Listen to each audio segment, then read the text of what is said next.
Congress MLA ने केसीआर की जानिब से बजट पर नाखुशी का इजहार करने पर केसीआर को सख्त तनकीद का निशाना बनाया है। उन्होंने कहा है कि इस बजट से सभी तबके की तरक्की मुमकिन है। आइए देखते हैं उन्होंने मजीद क्या कहा।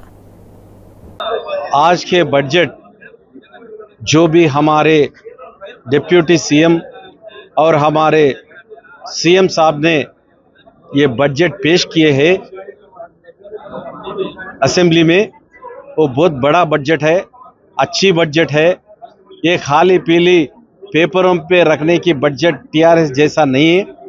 ये एक्चुअल बजट जो भी अपने गरीब लोगों को, अनएम्प्लॉयड यूथ को और दो भी इधर डेवलपमेंट वो के वेलफेयर, ये दो को सामने ले जाते हुए पेश किए हैं ये बजट।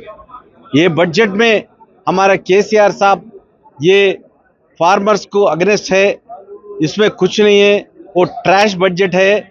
उन्होंने 10 साल से ये ट्रैश बजट प्रेजेंट करते हुए वही याददाश्त में रह गया, वही बोल रहे।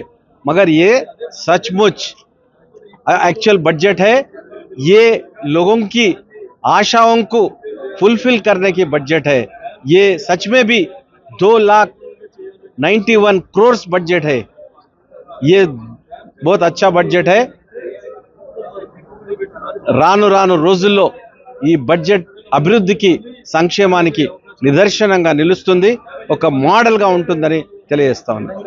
మైనారిటీ కూడా విస్మరించకుండా మైనారిటీ పాఠశాలలకు, కళాశాలలకు, అదే విధంగా అన్ని విధాల మైనారిటీలను ఆదుకునే విధంగా బడ్జెట్ పెట్టింది। థాంక్యూ।